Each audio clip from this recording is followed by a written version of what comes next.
Let's get right into it. Number 10. The phantom buzz. You know the feeling. You're in a dead silent meeting or maybe taking an exam and you feel it. That confident buzzing vibration in your pocket. Ah, a text. A glorious distraction.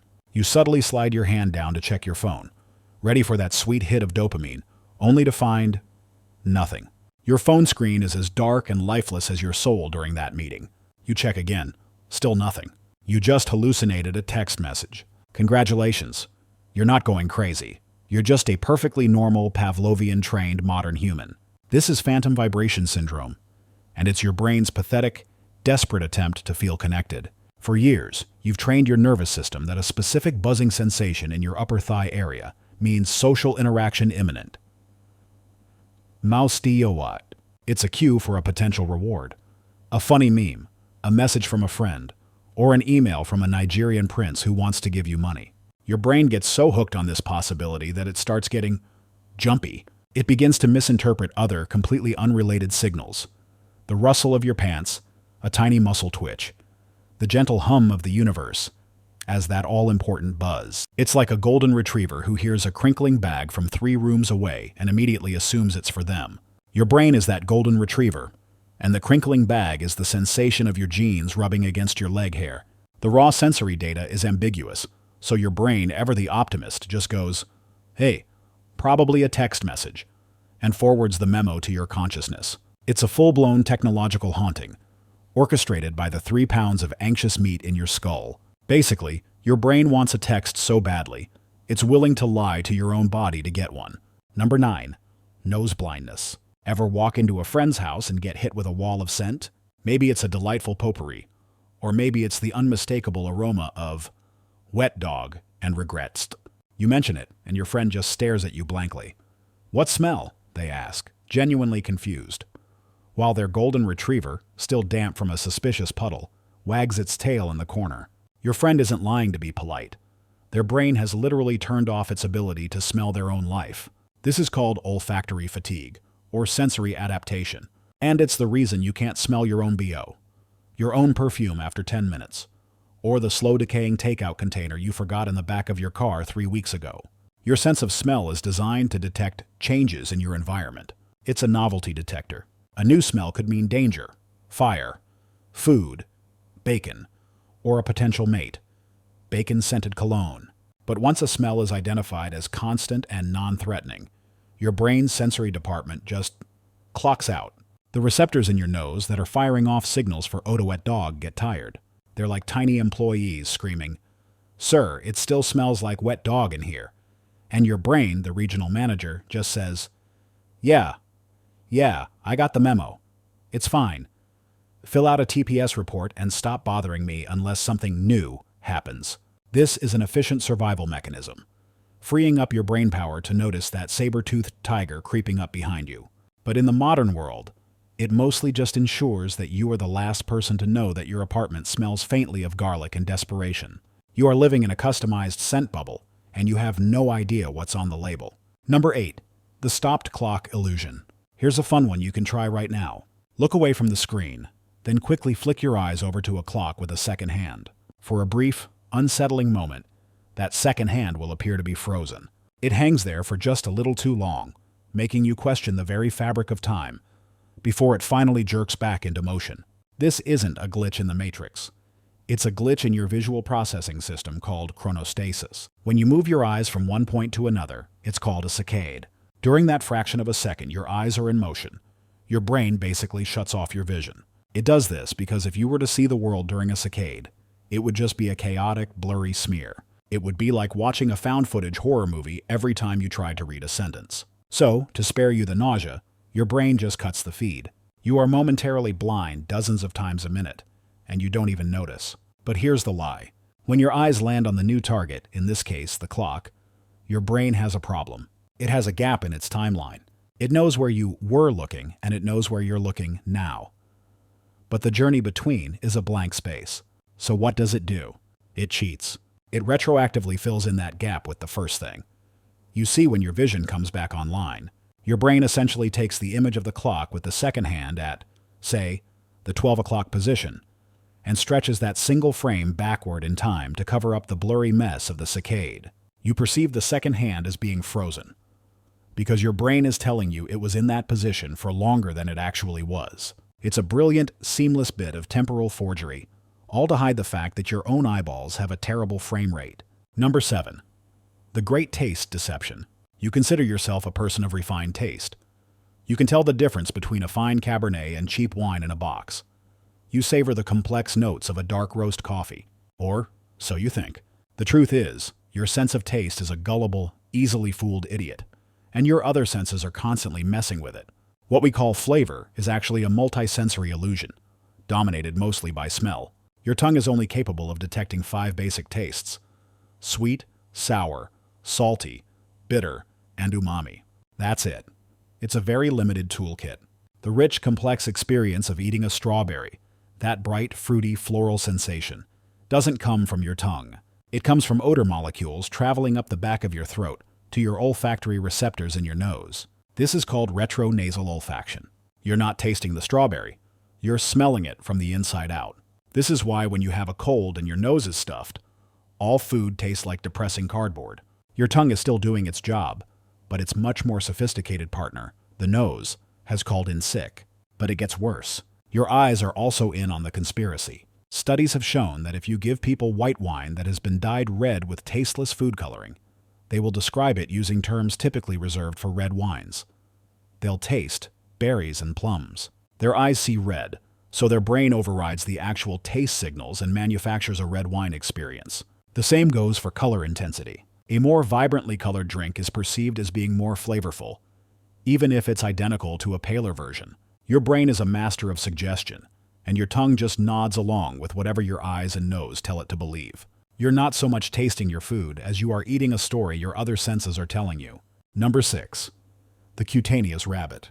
Imagine you're sitting in a dark room. A scientist, who is probably enjoying this way too much, taps you twice, very quickly, on your wrist.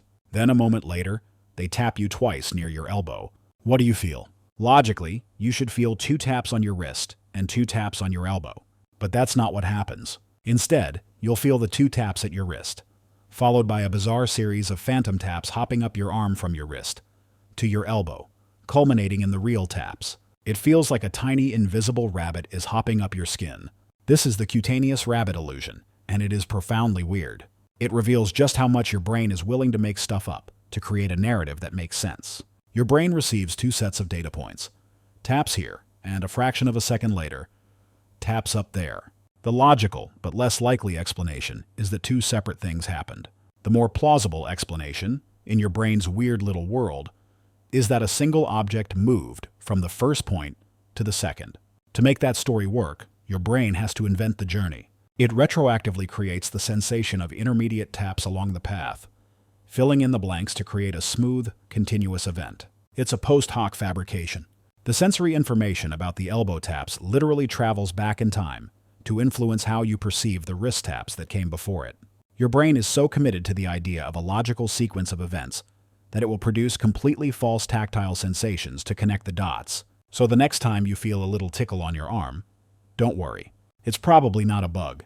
It's just your brain's internal editor, running a fan fiction about what's touching you. Number 5. Peripheral vision is a lie.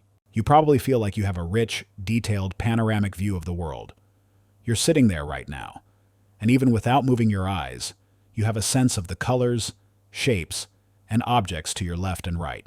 Well, I'm sorry to inform you that most of that is a complete fabrication, generated by your brain's overworked special effects department. Your peripheral vision is, to be blunt, absolute garbage. The part of your retina responsible for sharp, detailed color vision is called the fovea, and it's tiny. It covers about 1% of your retina, corresponding to the very center of your gaze. As you move away from that center, the number of color-detecting cone cells plummets, and the number of rod cells, which are great for detecting motion and light, but are basically colorblind, takes over. This means the vast majority of your visual field is being perceived in low-resolution, blurry black and white. So why does the world look like it's in full-color HD all the way to the edges? Because your brain is a filthy liar. It takes the detailed color information from the tiny spot you're actually looking at and just paints it across the rest of the scene. It's guessing. It sees a blurry green blob in the periphery and assumes it's part of the green grass it can see clearly in the center, so it colors the blob in for you.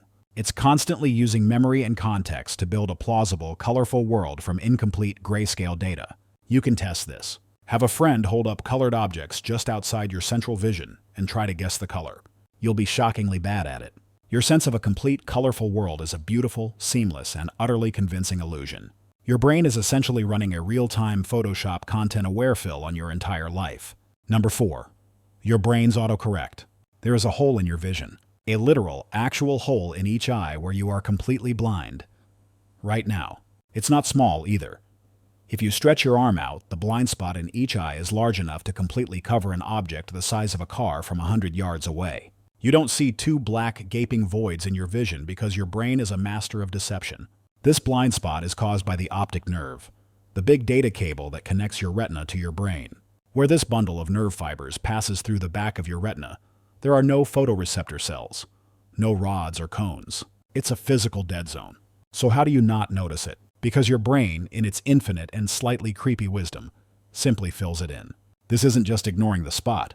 It's an active process of fabrication. Your brain looks at the surrounding area and guesses what should be there. If your blind spot falls on a patch of patterned wallpaper, your brain will continue the pattern seamlessly across the gap. If it's on a blue wall, your brain paints it blue. It's so good at this that the only way to even find your blind spot is with specific optical tricks. The information from your other eye helps, of course, but even with one eye closed, the effect is potent. Your brain doesn't leave a black hole or a blurry patch. It creates a plausible reality and presents it to you as fact. This isn't just your brain interpreting signals. This is your brain actively creating sensory information out of thin air to hide its own anatomical flaws. It's the ultimate autocorrect, and it means a part of what you're seeing at any given moment isn't real. It's a neurological patch job. Number 3. The McGurk Effect. Prepare to have your faith in your own ears shattered. This one is an auditory illusion so powerful it feels like a magic trick. Imagine you are watching a video of a person saying the sound ba-ba-ba over and over again. The audio is clear. Now, imagine the video is changed. The audio remains exactly the same, ba-ba-ba, but the person's mouth movements are now clearly forming the sound ga-ga-ga. What do you hear? You don't hear ba. You don't hear ga. You hear da-da-da. A completely different sound that isn't present in the audio or the video. This is the McGurk Effect, and it's a stunning demonstration of how your senses don't work in isolation. Your brain is a frantic project manager trying to make sense of conflicting reports from its different departments. The auditory department is screaming, the sound is ba, while the visual department is insisting, no, the mouth shape is gay. Faced with this contradiction, your brain doesn't just pick one. It doesn't average them out. It panics, and in a stroke of desperate genius, it synthesizes a third completely new reality that best fits both pieces of evidence. The lip-reading part of your brain has so much influence that it can literally change the sound you hear. If you close your eyes, you'll hear the original ba perfectly. Open them again and it snaps right back to da. It's not a conscious choice. You can't not hear it. Your brain's sensory integration system has made an executive decision without your permission. It proves that what you hear is not a pure representation of sound waves hitting your eardrum. It's a heavily edited, multi-sensory production. Your brain is basically telling you, look, I know what I heard, but I also know what I saw, and my official story is da. We're sticking to it. Number 2. The frequency illusion. Have you ever learned a new word or heard about a specific, slightly obscure car model, and then suddenly you start seeing it everywhere? Il sito alait.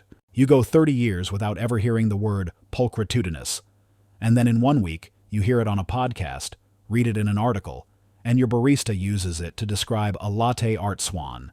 It feels like the universe is suddenly conspiring to show you this one thing. This eerie feeling is the Baader-Meinhof phenomenon, or more simply, the frequency illusion. And no, the universe hasn't changed. You have. The phenomenon is a 1-2 punch of cognitive biases that team up to mess with your perception of reality. The first punch is selective attention. Once a new piece of information is brought to your attention, the new word, the car, a song, your brain subconsciously flags it as important. You're now primed to notice it. It was always there, floating in the sea of background noise you normally ignore, but now your brain has a little spotlight shining on it. The second punch is confirmation bias. When you see the thing again, your brain goes, aha! See? I knew it. This thing is suddenly everywhere. It confirms your new belief that this thing is more frequent than it was before. You ignore the thousands of other words and cars you encountered that day, and focus only on the one that fits your new pattern. It's a self-perpetuating cycle of noticing something and then feeling validated for noticing it. Your brain isn't a passive observer of reality. It's an active pattern seeker.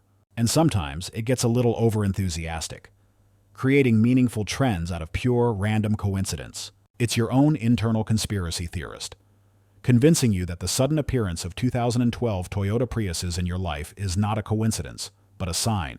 Number 1. Hearing ghosts in the static. There is nothing more universally unsettling than hearing a voice when no one is there. It's the foundation of 1,000 horror stories. But what if the voice isn't from a ghost, but from your own brain trying to make sense of a random noise? This is auditory pareidolia, and it's your mind's tendency to hear meaningful sounds, especially words or music, in ambiguous, non-speech noise. It's why you sometimes hear faint music in the hum of a fan, or a muffled conversation in the sound of a running shower. Your brain is a pattern-matching machine on overdrive. It has spent your entire life learning to prioritize one type of sound above all others: the human voice. It's so aggressively tuned to find speech that it will latch onto the slightest hint of a pattern in random noise and try to interpret it as words. It's the auditory equivalent of seeing a face in a cloud or a piece of toast.